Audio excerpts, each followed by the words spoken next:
Hello, thank you for clicking into this video. First of all, I want to thank my friend Dienta again for sharing her stories with me and now with you.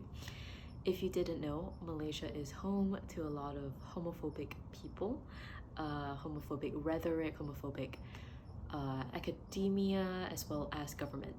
So with that in mind, I understand that there might be a slight risk in putting this video up if YouTube even recommends the video, that is. I hope that whoever clicked into this video will stay and listen to the entire thing and maybe learn a thing or two about empathy or the fact that gay people or anyone from the LGBTQ plus community are literally just people. And yeah, I hope that's at least two things that people will take away from this video. If you're new to Head in the Clouds, this is a podcast about random things involving culture, identity, adulthood. So if that sounds like something you're interested in, we are on Spotify Podcasts, Apple Podcasts, and Google Podcasts. So do check us out there. Thank you very much for joining me today. And without further ado, here is Head in the Clouds.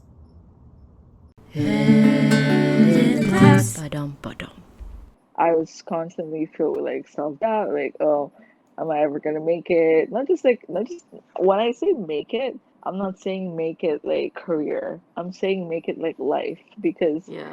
I'm just being honest, like life was hard for me and I just didn't think that I deserved to live. So that was my friend Dienta. This episode, we are following her and her experiences, specifically her experiences being gay and Malaysian and having to seek asylum in the US because of her sexual orientation. This is a very important episode, I think, to tune into, especially if you yourself don't know that much about homophobia and homosexuality and the LGBT community, specifically in Malaysia. For me, I almost just forgot or like didn't have to think about the homophobic rhetoric and policies in Malaysia when I was studying abroad. Like I just didn't think about it. Unfortunately, not everyone gets to just forget about that because they're confronted by it by just simply existing. So I hope you can stay tuned and learn about the journey of my friend Dienta and just learn more about the LGBT community and the struggles that the community faces in Malaysia. And I really want to thank Dienta for just coming on the podcast and courageously talking about her experiences. So I hope you guys can stay tuned and listen to her stories too. Hello, welcome to the podcast. Welcome to Head in the Clouds. I'm very happy to have you here with me. Do you want to introduce yourself? Yeah, sure. Well, I'm Dienta. I met Claudia in, I guess, Free University. Right now, I'm actually in my New York City apartment. Well, actually, it's more like Brooklyn, and I'm in the city because I am going to school at SUNY Downstate School of Public Health for my Master of Public Health that is fully funded by the Statue Foundation, which is this foundation for refugees and immigrants. I graduated from Penn State in December 2020 with a bachelor's of immunology and infectious diseases and minors in economics and global health. Yeah, when people ask me like introduce yourself, I just tell them like my degrees because I don't know, like that's like what I did. No, yeah, I think that's very representative of you as a person because you're very ambitious and you're very Right, driven in the path that you right. chose. I think you're probably one of the most inspirational people I know, and I think you're probably the person in my life that I know, someone who's like been through the most and like survived through the most, and I'm like really happy that you're being funded and you're in New York of all places and doing well for yourself Right. mostly. Well, I mean, I spent the whole day today in bed, so I don't know about doing well, but it's fine. Since you mentioned, being supported financially by that, was it Statue Foundation? Yeah. Yeah, I want to talk more about that, like why you're being funded. Well, actually, I know it sounds weird because like statue, but it's actually from the Statue of Liberty. Right. As we know, France gave the statue to America. Wow, And history lesson. yeah, and it's been a symbol of like immigrants being accepted in America, blah, blah, blah, blah. But how I actually got this is a very funny story. It's like one of the story that's like I know someone who knows someone because it's legit like that. So we have to start from the beginning. Last year, I had to apply for asylum because I was in danger of being persecuted if I ever came back to Malaysia because of my sexual orientation. So that's like the background. But basically, while you are an asylum seeker, you can't work yet, at least for the first 150 days. Well, actually, oh yeah, it's like this whole thing, but like Trump changed the rule. Like before, it was like you can't work until it's been 150 days after you first applied. But Trump administration changed it to 365 days, and I was like, that can't happen because at the time, like one of my closest friends, someone who I think of as a sister, Daisy, has been like supporting me. Like she literally pays for everything, like all my meals, like everything. And not just my meals, but like for me to have fun, you know? And like when I tell that to people, people are like, wow, is she rich? And no, she's not rich at all. But I just felt bad, you know, I just feeling like something needed to change. So that led me on this rabbit hole of an internet search. I was actually at Daisy's parents' house. That's how I got in my head that I can pay her back. I feel guilty, you know, for everything that she did. And I feel like everything I do, like I always like want to try and pay her back and like be a better person than she was to me, which is impossible because she's like the best person I know. Anywho, so I was Googling and then I found this organization called ASAP. It stands for Asylum Seeker Advocacy Project. And I was like, huh. So basically, this organization lets you bypass the 365-day requirement to 150 days. For context, USCIS, which is the immigration center in the US, accepted my application in like July. So if I would have to follow the 365-day law, I would only get my work permit like literally July 2021, and that can't happen. But with this organization, I can bypass that by being a member of ASAP. So I did apply. While doing that research, I also found this other organization called RIF. RIF stands for Refugee and Immigrant Fund, which is based in NYC. RIF has like this support group every Monday at 10 a.m. And not just that, but they have like a lot of resources and they also have this thing as an educational consultant. So then I didn't meet, but like I had a Zoom call with this lady, and we talked about my options, and she was like, "Oh, if I get accepted to SUNY State University of New York or CUNY City University of New York, then she could connect me with someone who sponsors asylum seekers." And I was like, wow, that is neat. When I heard this was like February. And so I was like, okay, let's, you know, start preparing. For context, I graduated December 2020. But when I graduated, I didn't actually have a physical copy of my diploma and transcript yet because I still have like fees on my account that I like couldn't pay. That's what deterring me from applying to schools. There's only one school that accepts unofficial transcript and that is SUNY Downstate. So I applied in like May-ish, and then literally in like July, I got my admission letter. And then when that happened, I was like, "Hey, I got in," and she was like, "Cool, I'm gonna send you this application link for the Statue Foundation." And I was like, "Okay, I did that." And then Barbara, the Statue Foundation lady, contacted me,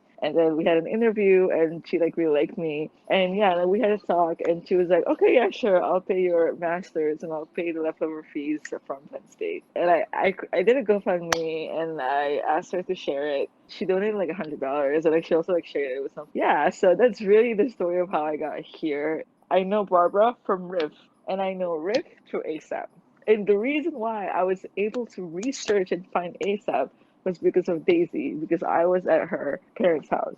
Like it sounds kind of like minuscule, but like if I wasn't awarded that kind of like safety and comfort, I wouldn't be Peace able of to, mind. yeah, I wouldn't be able to like research things Yeah. because I'll be too like stressed out. Yeah. So that's that. Sorry for the like really long spiel, but I feel like you asked for it, so I gave you the long spiel. No, I think it just goes to show like that there is humanity left in this world and like Yeah.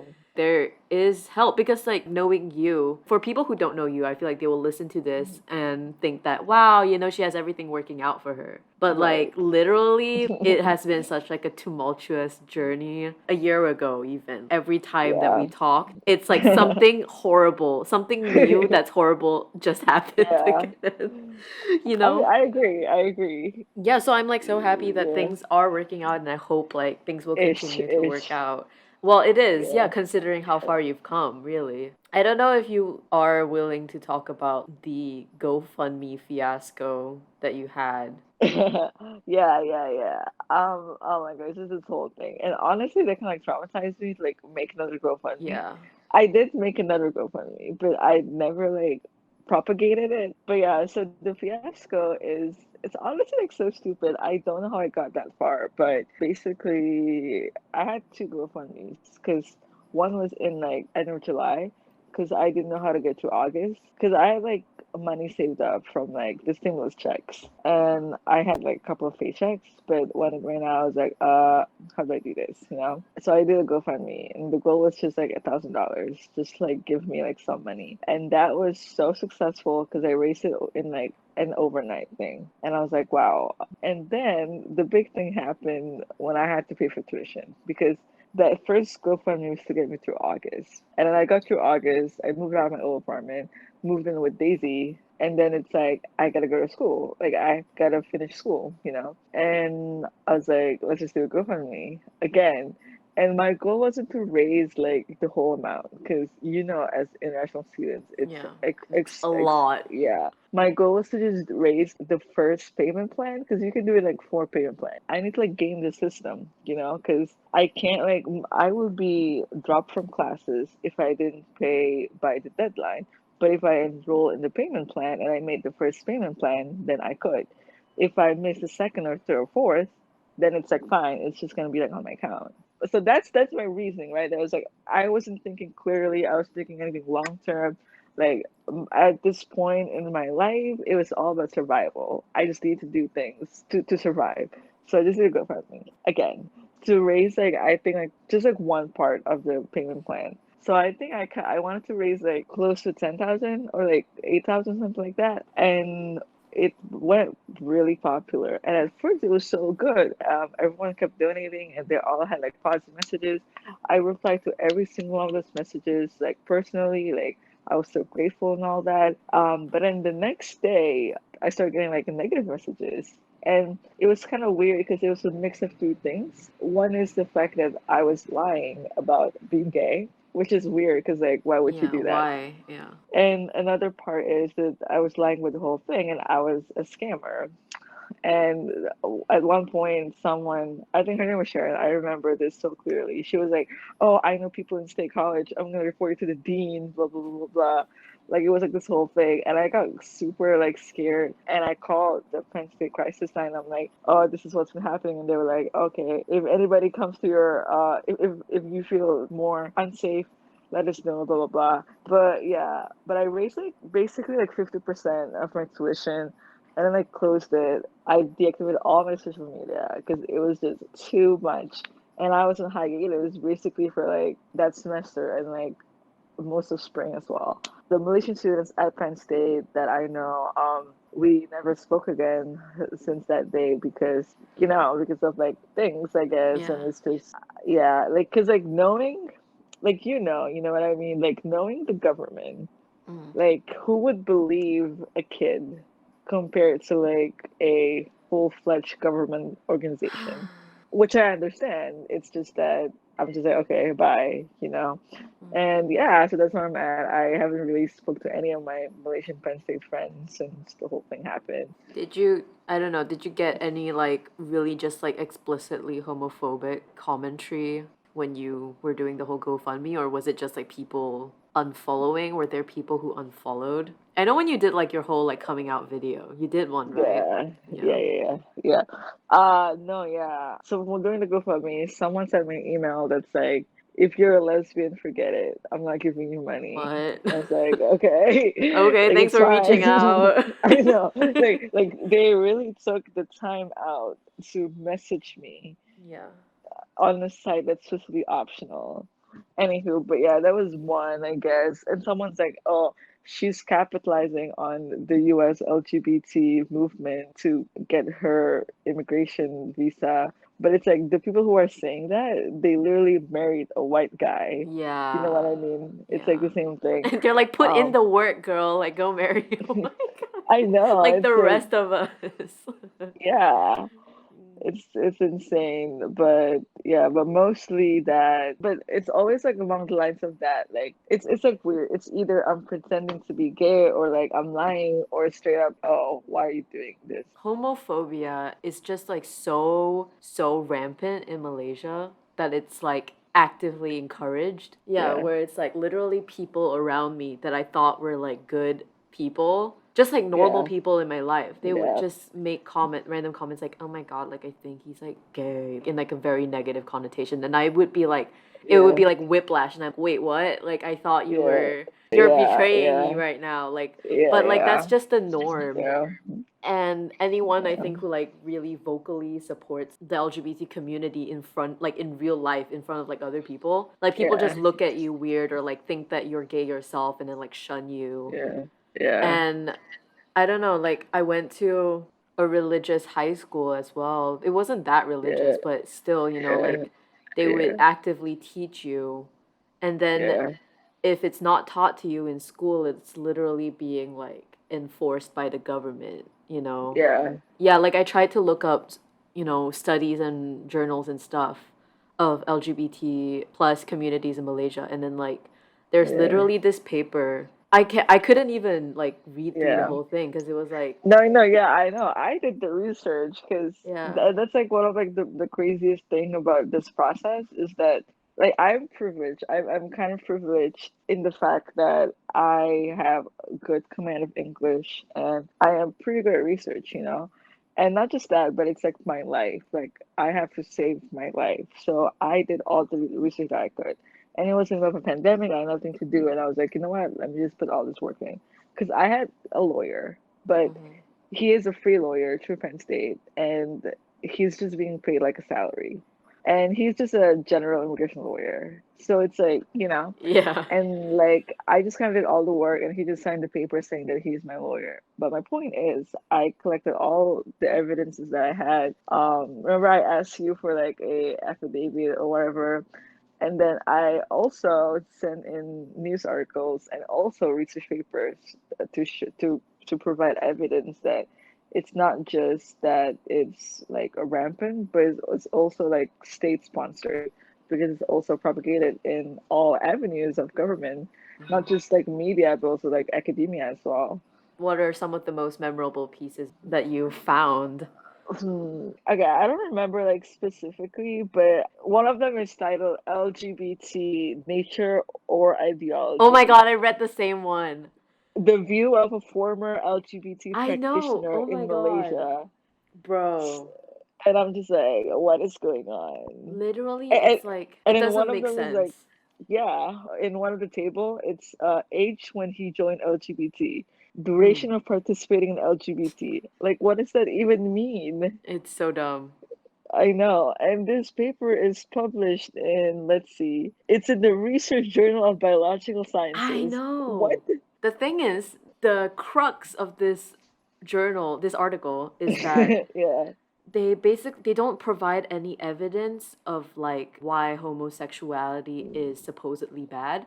They just say that, yeah, oh, because they just used religious citations, so like the Bible and yeah, like the Quran, and yeah, then they used the like government policies as yeah, like the reasoning for why it's bad, you know? yeah, It's like yeah, that doesn't make sense. I remember the conclusion was saying that, oh, yeah, like, sure, it is part of your nature, but you yeah, can change it and you should. Otherwise, you're gonna like infect other people yeah, into this culture, this deviant yeah, culture. yeah, And it's like, where even is your whole argument about why this is bad in the yeah, first place? Like, what are you yeah, trying to argue? Literally, this paper just, it solved nothing. Like, what was the yeah. point? Like, I I think it's feel just like, trying to be like, oh, see, there's people like you and they change, so you could do yeah, it too.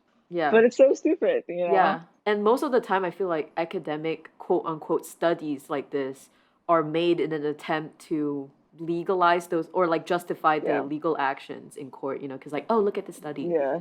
Yeah. Yeah. But I hope other Malaysians know that. Like, I just don't get it. Like, Yeah. what has a gay person done to you in your life that has like hurt you so much that you just think it's wrong? Like, what? Well, here's the thing. People our age these days, they know that it's Mm, not that wrong. But, and I know this for a fact because I went to like a boarding school, a religious boarding school, and I would say that I was raised as a Muslim because I don't think I identify as a Muslim anymore.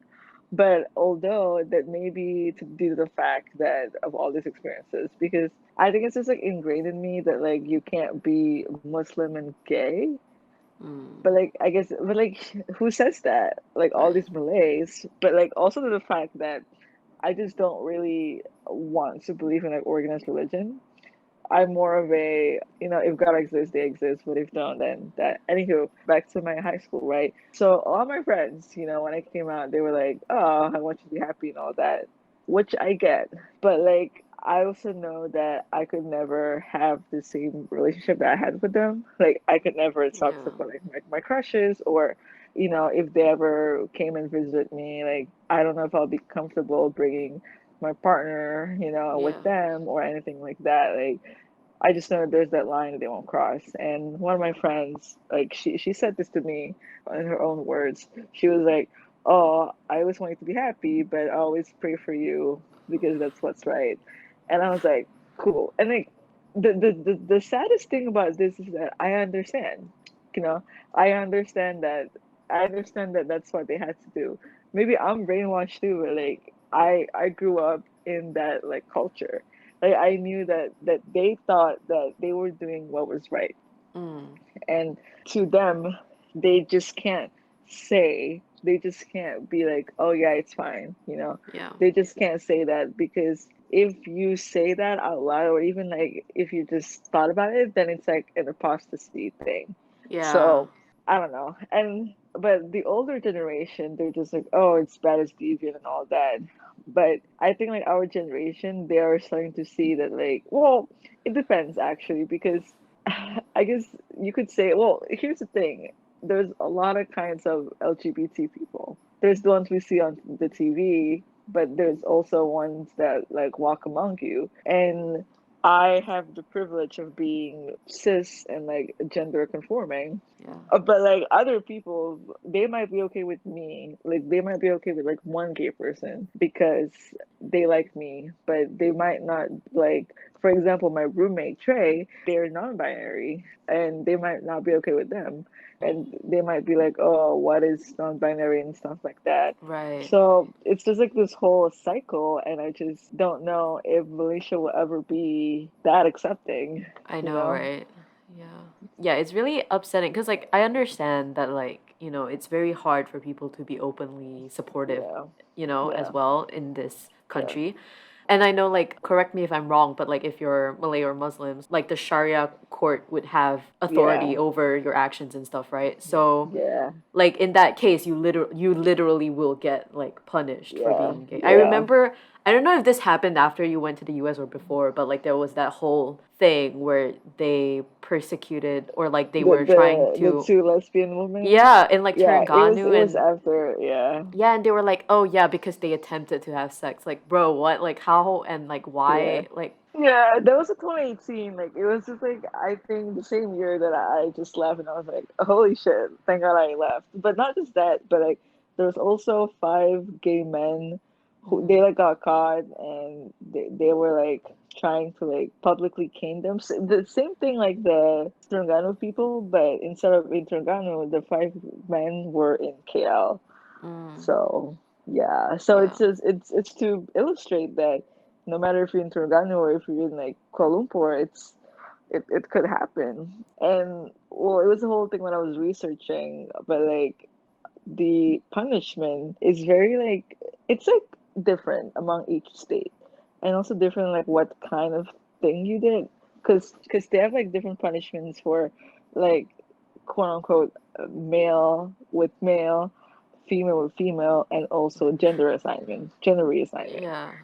but for the most part, you either have to at least be in jail or pay a fine.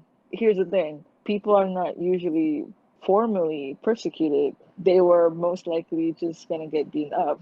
And this is the case for like a lot of like trans people. Cis people usually have a better time. Right. Well, obviously there's like, persecution happening as well, but like trans people like literally get killed a lot, Yeah. you know? And it's like nobody really like cares about them. And it's just like crazy.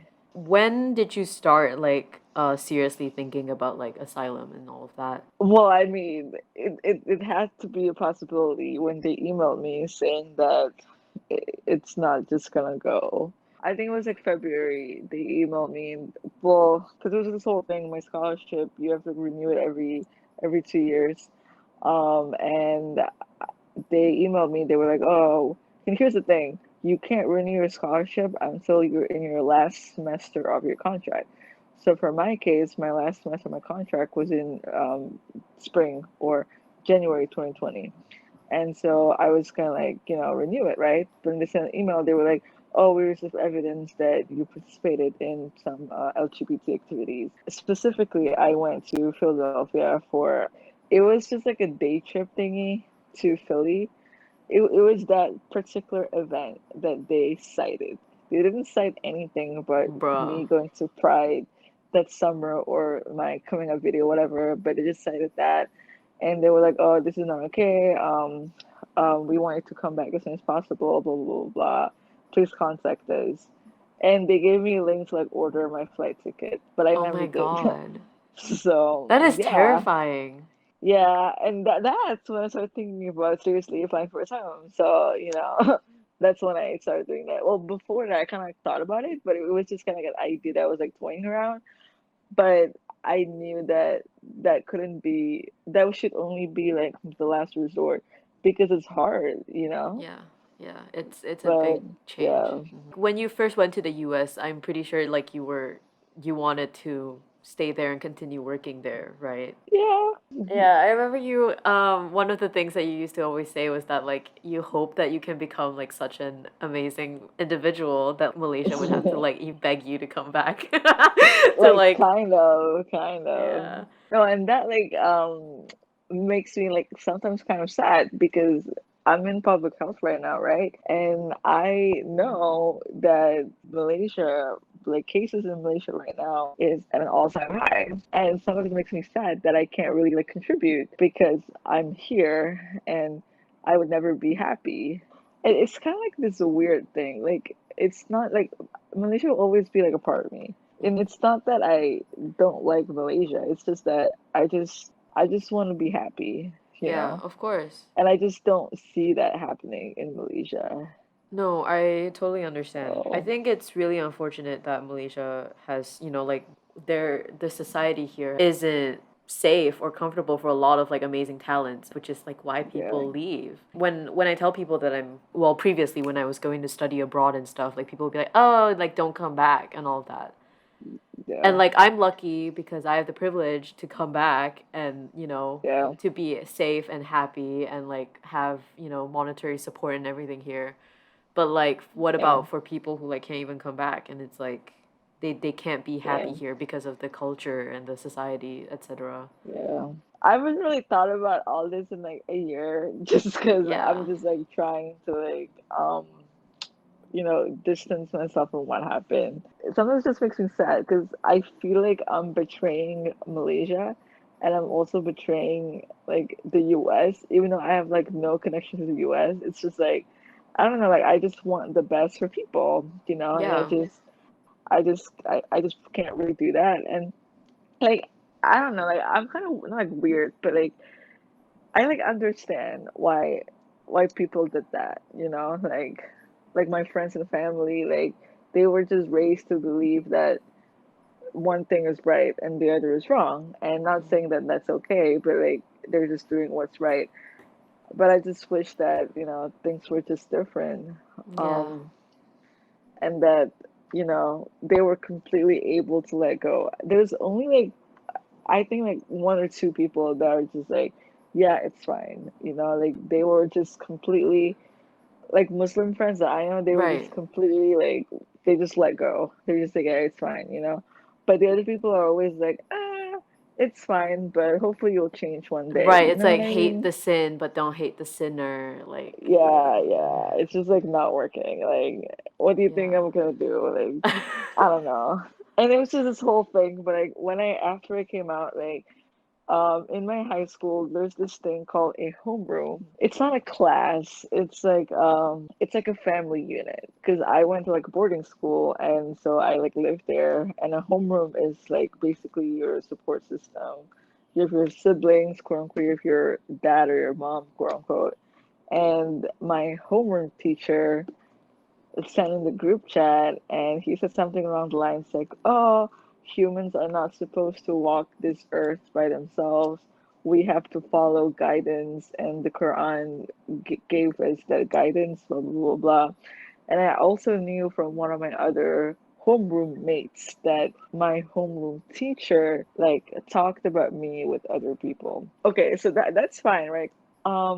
You would think that English teachers are more open because that's what, you know, in the media and like Yes, based on yes. talking to like a lot of people, like, oh yeah, yeah, English teachers are cool, but not as much as you think. Because I had one teacher and she didn't even like talk to me. She talked to like someone else. She said to someone else like, "Hey, are you sure that Dienta thinks she knows what's best for her?" Because I went to a girls' boarding school and I didn't think I was gay. I mean, yeah, we did stuff. I like people, but that's not what being a lesbian is. And it's like funny, you know, because like she said that, and she's also low key like I low key had a crush on her because she's like cool, you know. Yeah, yeah, She's just yeah. like a cool teacher, but like she also like can't like see past it. Yeah, And they're I'm just like, like it well, conditioned to think that way. Yeah. yeah, I don't know. I think I was like that as a kid too. But like yeah, obviously being our age, like yeah, no, not gonna lie, yeah, like it was taught as something that's just absolutely wrong, like without yeah. any room for thought. Like it's just like, oh, it's wrong. Like, and here's the thing, like Muslims would be okay, like okay, but like if you had sex before you marry someone, sure that's bad, but it's fine because you can marry them and it'll just go away, quote unquote. But it's like very, very, very bad if you even remotely express interest in the same gender or even thinking about like transitioning, for example.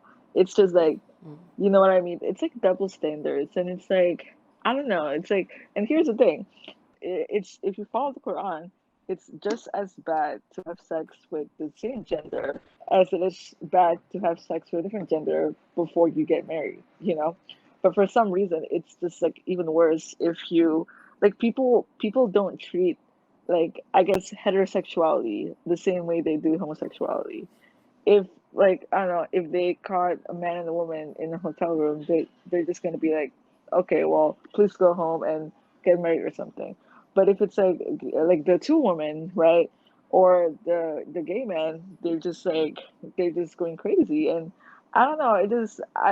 I always think about it, and it's just like so like weird, not just weird, but like it's not even based in the Quran, like the story, well, I guess from a Muslim perspective, because I was raised Muslim, the story that perpetuated this culture is the story of Lot. And Mm. I don't really know the details because it's been like so long and I'm not really like a religious scholar or anything. But like, well, a lot of like interpreters interpreted this story as like, oh, they were a lot of like homosexual relationships and God punished them with like basically ruining the whole town. But they never actually said homosexuality. And a lot of other scholars actually interpreted it as more of a what's the word that Mm. hedonism. You know, Mm-hmm. like people were cheating. Like here's the thing, men were cheating on their wives with other men. That's not homosexuality. That's cheating. That's infidelity. Yeah, That that's is like the bad. main point. Yeah, Yeah. the main point is him having sex with men, the main point is infidelity. Not just that, but the culture of the town is rooted in like arrogance and stuff like that.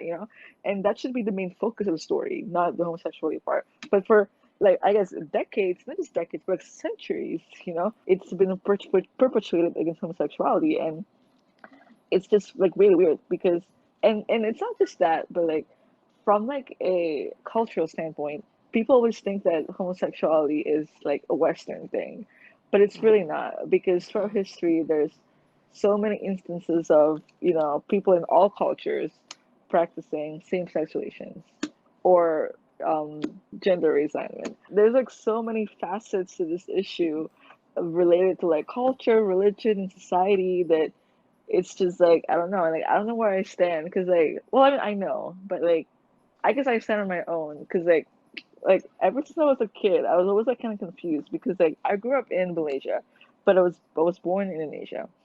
But I always spent like all my holidays in Indonesia because that's where my mom is from. But like in Malaysia, that's where all my friends are from. But I never really felt a deep connection to any of them. Maybe more Malaysia because I like lived in Malaysia, and I'm like a citizen of Malaysia. But like even then, like I always felt like such a disconnect between the Malaysian culture and me, and the Indonesian culture and me. And obviously, when I came to the U.S., like this is the American culture, you know. Well, now it's just becoming like a different thing, but like yeah, these days I'm just kind of like, I don't know, doing things by myself, not by myself, like kind of like figuring things out. And yeah, I just want people like me to know that it's okay, you know? That's like the whole point. Because when I was a kid, when I was like 12, 13, 14, 15, all of those years, I was always just like confused and I like hated myself. And it's just like, am I ever good enough? Am I going to be okay? And I didn't ever think it was going to be okay. Yeah.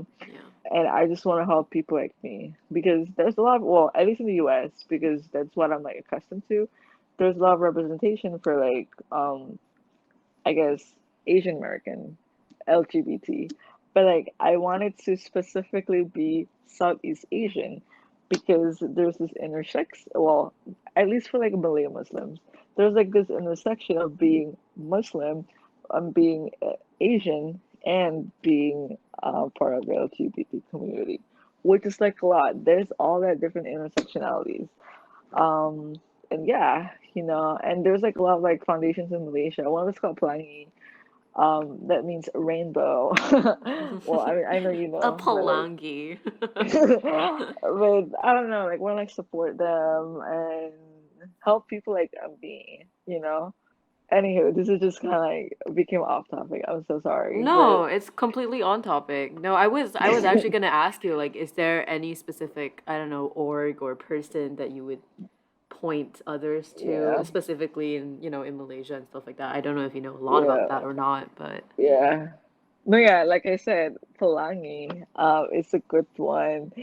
They have like a Twitter account, which I like. And well, I don't know if you are familiar with Numan Afifi. He represented Malaysia at the UN or something. And he actually raised the topic of gay rights. He got slammed super hard. I'm sure you know Shit Sadiq, right? yeah. Shit Sadiq actually had him on his cabinet, but after the whole thing happened, he like this was like way Right. I this was like remember. way back before this whole government fiasco happening. But yeah, but basically Numa Fifi, we were in contact when the whole thing happened and he helped me out a lot. And he is the person for Yeah. like gay issues in Malaysia. Like he told me that he receives like a lot of like WhatsApp messages from like gay people in Oh. Malaysia who like needs help or like oh they got kicked out and stuff like Yeah. that. Like Twitter these days is becoming like one of like the things you Seriously. um yeah to like seek our help. But yeah, so I don't know if any of you who are like listening to this podcast, but yeah, just look up Numan Fifi and he will be able to help you out because he is amazing. You're like, yeah, just go follow him specifically. No, I think Yeah. the reason for me, I think not just this episode of the podcast, but for like all of the episodes and stuff, most of them, not all of them. Some of them are just dumb Yeah. topics.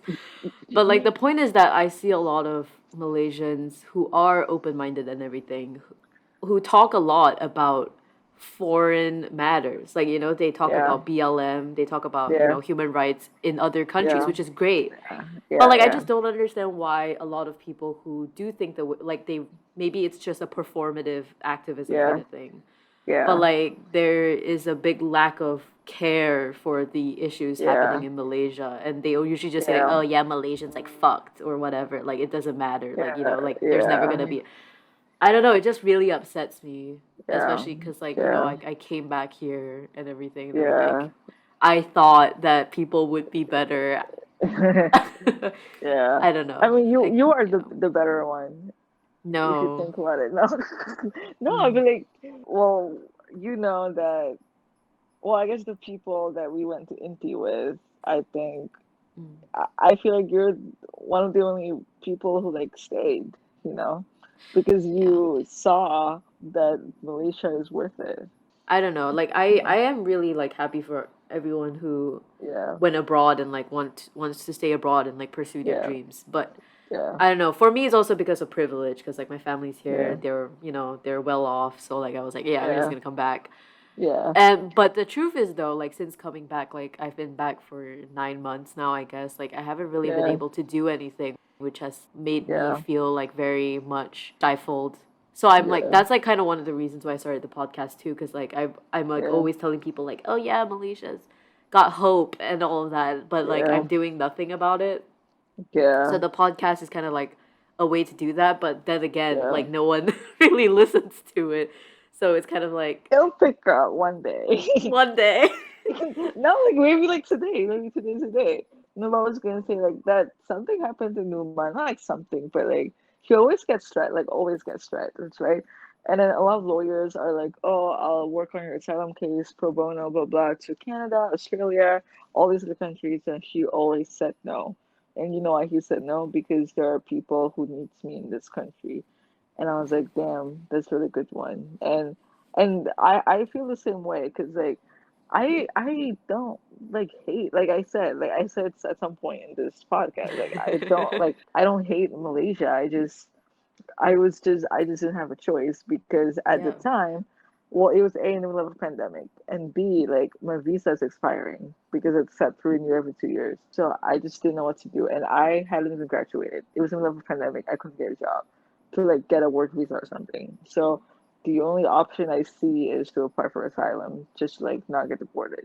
And it's not just the government that I'm like hiding; it's like my family as well. Like I just like couldn't like face them, you know, because yeah, like when I was in high school, my mom used to make me to go to like this camp that's like low key conversion camp. It's not like nobody says it's a conversion camp, but like they low key tried to do that, and like this one, I don't think I ever told you about this, but yeah, like this one. Well, I was gonna say priest, or like gonna say like like imam, like Yeah. the basically the religious leader was like he like chanted some things and he massaged my shoulder and then there's this like special water and it's just like it's so weird and he and afterwards my mom's like, oh, do you feel pain on your shoulder?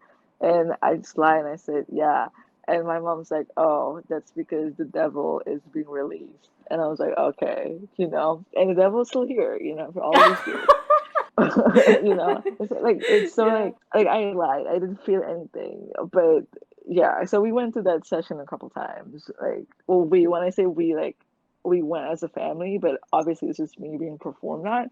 It's not just the government, but I'm also like scared of that. So I just like don't want that.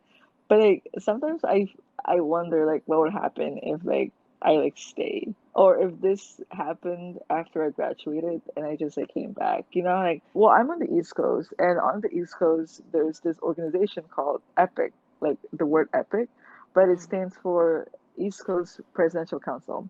It's basically a collection of student organizations across the East Coast, Malaysian student organizations. And I used to go to the conference a lot just because, I don't know, like I have a lot of friends in there. And well, the last one I went was Thanksgiving 2019. And when I went to the conference thingy, I felt like, I don't know, like I felt like I didn't belong because I didn't feel like these people. Like I felt like weird. Like I felt like, I don't know, like I am Malaysian. Like Yeah. I wasn't born there, but I was raised there and I have like the passport and everything. But I don't know why, like I never felt like one. But then, like, it's weird hearing this from me because I'm like a Malay, you know. I should not feel this way, and not just that, but like indigenous people, Siamese people, like they've always felt like they don't belong in Malaysia, and now here I am, a Malay, saying that they don't feel like they belong. Like, you know what I mean? But I don't know, life happens. But yeah, and I feel like in the future, I don't know, like, and here's the thing, like, I want to go into research. I think before I told you guys, oh, when I say you guys, like, friends back from college, that I Mm. want to do like an MD, PhD, or whatever. But then I realized that I'm actually more interested in the PhD than the MD. Like, when I think about my future career, I think of like doing research or like doing like policy work and like basically being like Dr. Fauci. And like, Mm. yes, Dr. Fauci is a medical doctor, but he hasn't been a medical doctor in like over a decade, you Right. know? And like anybody could be Dr. Fauci. Well, I mean not anybody, but like Yeah. I guess what I'm trying to say is like you don't have to be like, I don't know, the highest ranking physician. But yeah, so I guess what I'm trying to say is I'm just trying to go for a PhD right now. And I want to do like a lot of research in like public health and global health and stuff like that. And I don't know, like I want the focus of my research to be like, I guess like my research interest is kind of like immigrant refugee health, specifically LGBT. But I also kind of want to research a lot about Malaysia. Yes. Before SUNY, I wanted to go to this school called Emory. Right. It's the best public health school in the Yeah. country just because it's in Atlanta, Georgia, where the CDC is. Um, and in Emory, there's this branch, not branch, there's this like division called, Mm. it's like something related with like religion, public health, whatever. And I'm really interested to see how religion influences people's perception of health because we all know that there are anti-vaxxers in Malaysia. Yeah. And if we can address that, then it will be beneficial to the country and society. And so, Mm. but yeah, that's really kind of where I'm at. Like, I mean, yeah, it happened, but hopefully in the future when this all like progress, like I just want to be able to contribute. Maybe not in a direct way. Maybe I can do it through research, but maybe I can do it via like a nonprofit or like there's people who need help and I can like bring them over if they want, or I can give them support or they're there and stuff like that. And but yeah, my motto these days is just like when you hit rock bottom, there's nowhere to go but up, you know? And that's where I'm at. Like there's literally nowhere to go but up. I'm literally in a shoebox in New York City. So like it can't get any worse than this. No, not really. But like No, you're an inspiration to us all. I Is don't that a know lot about of that. pressure? Is there anything more you'd want to say to listeners? I don't know. I feel like I was so like sporadic, but No, I it's don't know. fine. Like That's, yeah. I guess it just took me a while to get here. Definitely when I was younger, I wasn't having the greatest time. I was constantly filled with like self-doubt, like, oh, am I ever gonna make it? Not just when I say make it, I'm not saying make it like career. I'm saying make it like life because Yeah. I'm just being honest. Like life was like hard for me, and I just didn't think that I deserved to live because like everyone made it seem as though being gay is the worst choice that you could have, and it's not a choice. So I just didn't know what to do. And every time I mention it just a little bit to my friends, they just say, ah. And well, Claudia knows about this girl, but there was this girl in our program at INSEE that I was really close to, and I thought she'll be okay. And I asked her, hey, what did you think if a girl told you she liked you? And she was like, I think it's unnatural. And that just broke me. But my point is, I guess, it's just that reach out to, it's okay to seek for help. And honestly, sometimes I'm still like struggling with that. Like, I just want to do everything on my own. Like, I Mm-hmm. can do it, But like it's okay to ask for help, and it's like it's okay to not be okay. And hopefully in the near future, things will get better. And I feel like I can see it these days. Like, I think our generation is more like fluid than the old ones. I guess my advice is to just like be like, it's okay. It's okay because that's all I needed when I was a kid. Like, all I needed was someone to like tell me that it's okay. And it is okay. I agree with everything you've said. I No, was just like, seriously. Like seriously though, like I don't know like if people who know Dienta would listen to this, but like I feel like people who know Dienta would know that. I don't know that like you really have been through a lot, and like it's really awesome to see that you're still somewhat optimistic and that you're still trudging on, and I hope that you can be a good example for people, like just being you, you know? I make a few mistakes though. Like, sorry, I Of just like course. thought about this. I feel so embarrassed. Like, I feel so bad, but like, I don't think. Okay, so here's the tea, right? So one of my roommates, they go by he, they pronouns. Mm. But when I was moving in, I saw their mom, and their mom's like, "Oh, my daughter's moving in." So I was like, "Oh, cool, cool." And then when I saw them, I'm like, "Oh, you know." And then this one time, I was kind of like tipsy. I was kind of like drunk, so I misgendered them. I said she, and I don't know, like, and it's just that I just don't want them to think that I'm gonna be like hard, like, cause I'm really like trying to like respect their pronouns, Right, right. but I just honestly didn't grow up in a community where it was necessary to like think about that. It's Yeah. all very new to me, and I am like cis. Like, the only Mm. LGBT thing I have with me is the L. Like, so I just, yeah, but I don't know. I don't know why I'm telling you this, but well, I guess that's another thing. Like not just the fact that you are part of the sexual minority, you are also kind of like a culture minority. Like, I never felt like connected to like American queers, Yeah. because even though some of their life is hard, like, yes, if you grow up in like Tennessee, it's like hard, but like it's not like Malaysia, Mm. you know. So yeah, I don't know. So No, yeah, I so I'm gonna understand. add this a little bit.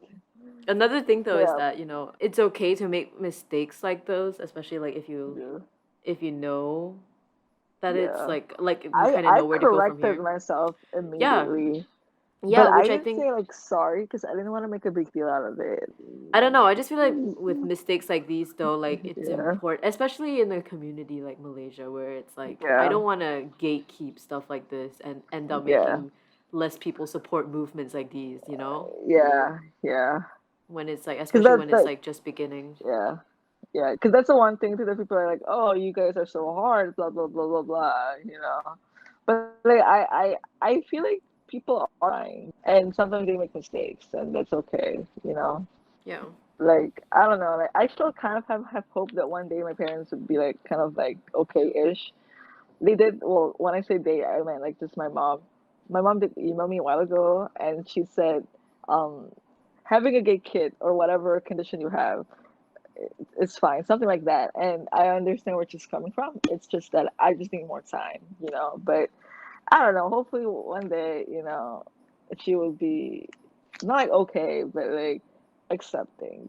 But like, I don't know, she'll always like be my mom, and like, yeah. Thank you for joining me today and telling your experiences and hot takes and whatnot. They're not really hot takes, I guess. They're just Takes, they're just takes. they're just takes. They shouldn't have to be hot. But Oh yeah, my thank god. you for talking to me on air. But I'm really proud of you too. You're a strong, independent woman, and you're Mm, honestly one of the most successful people I know. Like, you're so young, mm, you can do so much more. Like, legit, thanks. take it. I'll take it. Thank you, thank you. Okay, yeah. You want to say bye? Just say bye. Like literally just bye. Okay, Like to the bye. listeners. Yeah. Okay, bye.